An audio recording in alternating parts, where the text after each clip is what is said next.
So for those who don't know, Jeff Keighley, who is best known for hosting the Game Awards, recently went hands-on with a PlayStation 5 controller, aka the DualSense. And that's all this video focuses on. You're not going to get details on price and release date for the PlayStation 5 proper. This is just focused on showing off the controller, size comparisons, and the like. And I figured I would just play this video and react with you guys, let you guys know what I think about the controller, seeing it in the hands of an actual human being. So, here we go. As I've said before, when they first revealed the controller, Ooh, look at that. Wow, hold on, let's go back to that frame right there. Man, okay, there's a significant size difference. PS5's controller definitely got thicker. That's a thick-ass boy, but I know that people with bigger hands will likely appreciate this. I don't know, seems ergonomic. But I like the textures they added here on the joysticks to ensure that the grip is stronger and your fingers don't slide off as easily. That's a good design choice. Right here is the PlayStation 5 DualSense. Yes, it's powered up because we are going to go hands-on with the PlayStation 5. There are more components inside, so it has to be bigger, but it might also just be more ergonomic. We'll see. Really a special year for all of us that new consoles are coming out, and a lot of people have wondered what PlayStation 5 is going to play like. A big part of that is the controller and the experience of playing games, especially because this controller is a little different than the traditional DualShock. And I've got that here, my PS4 Pro DualShock. This is a form factor that really has been around since the original PlayStation, in various different forms. There weren't analog sticks back then. But the DualSense introduces a couple new innovations. And having played it here for a couple of hours, I'll kind of summarize those for you before we get into some gameplay. Haptic feedback. The big things that I've noticed are the adaptive triggers. Adaptive triggers, yeah. L2 and R2. So outside of the game environment, you just kind of pull these down like any controller. But when you're in a game, there's actually the possibility to create tension points or haptics inside of these adaptive triggers. So imagine pulling this down and feeling the pressure from a bow in a bow and arrow, or even in an action game, pulling this down and feeling active reload points, where designers can actually create tension points as you pull this down at certain percentages, and give the player feedback. So I think that's a unique sensation that is going to have a pretty big impact, I think, longer term. Sounds pretty interesting in concept. Gameplay. I'll have to get my hands on it to see how it feels. Are the haptics. So if it's more than a gimmick. PlayStation had rumble for quite some time, but the haptics add another layer to the experience. It's not just sort of one rumble point. And so it's not just kind of on or off. There's the ability to create other sensations, as you'll see in this demo I'm going to show you of Astrobot's Playroom.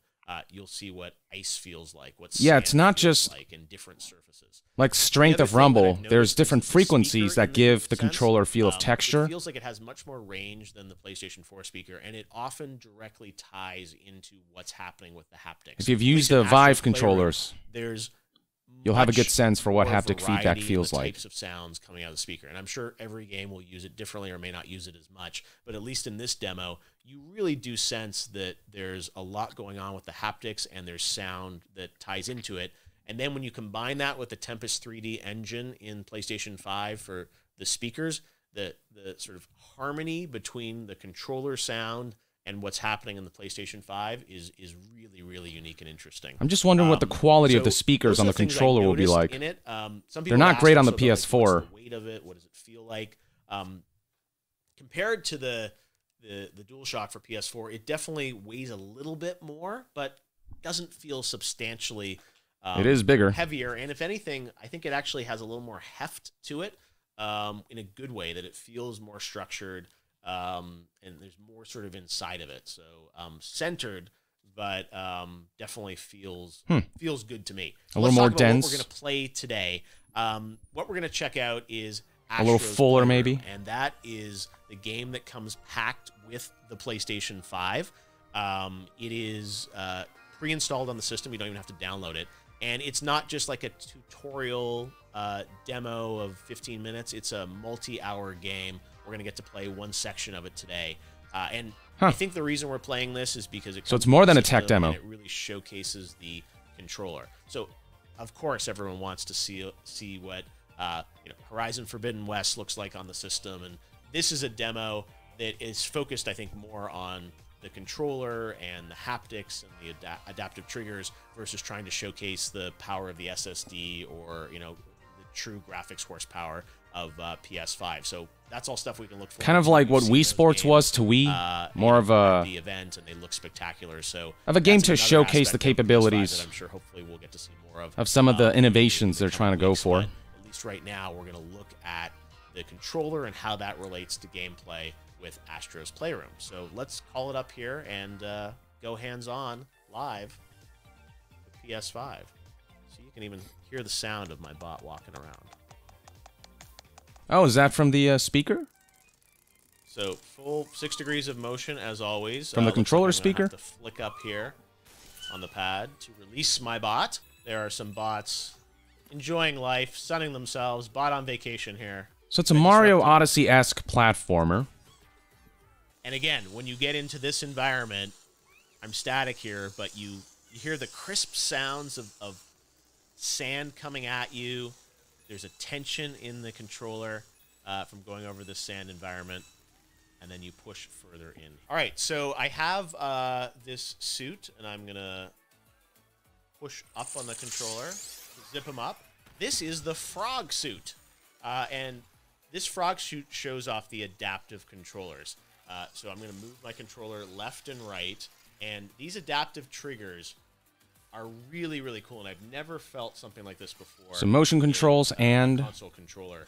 adaptive As you triggers push down on the controller, there's working in now, conjunction. Triggers, and it's programmable.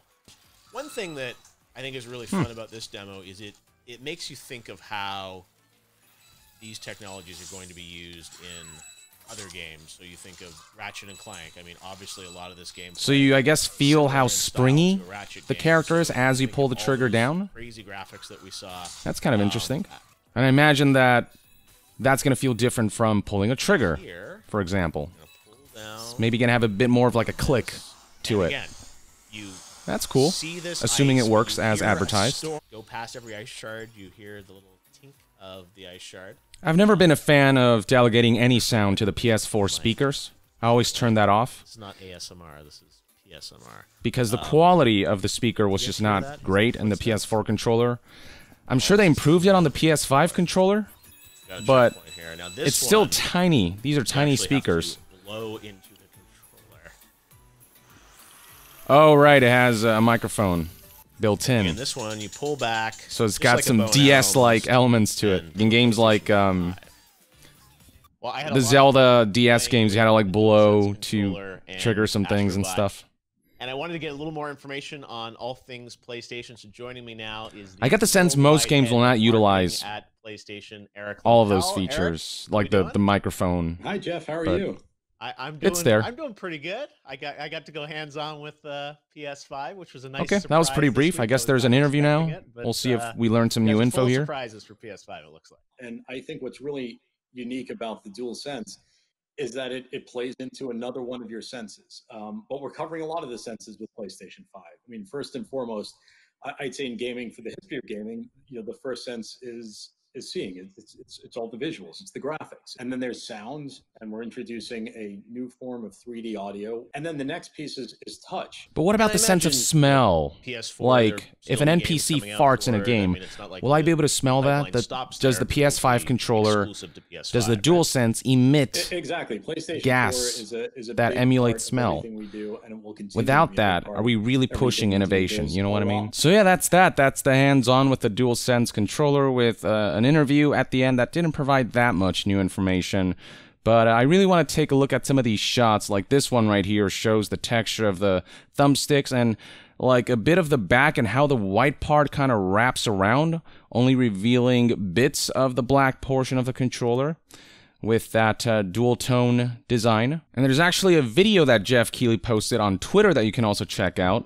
Looks something like this. AR filters gives you another angle. So good these days. Whoa, wait. PlayStation 5 DualSense in my hand. And right here is actually a better size comparison with the bottoms lined up as such. And so it's about, I don't know, like an inch taller maybe from the looks of it. A bit more rounded off and no longer has the flat surface here. Instead, it all kind of seamlessly blends into the curvature of the PS5 controller. Yeah, this is it.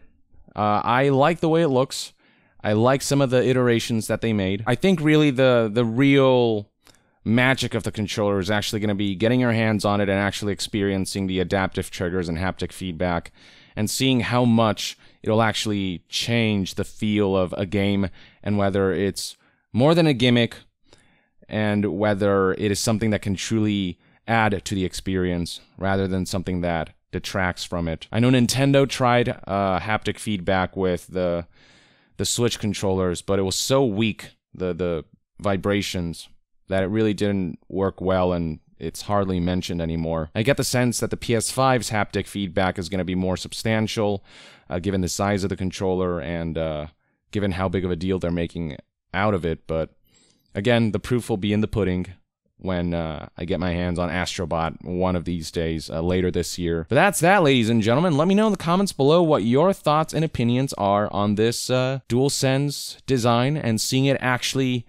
held in the hands of a person. So share your thoughts, and to be further updated on all things gaming news, reviews, and discussions, stay tuned right here on Young Yeah. I'll see you guys next time. Young out.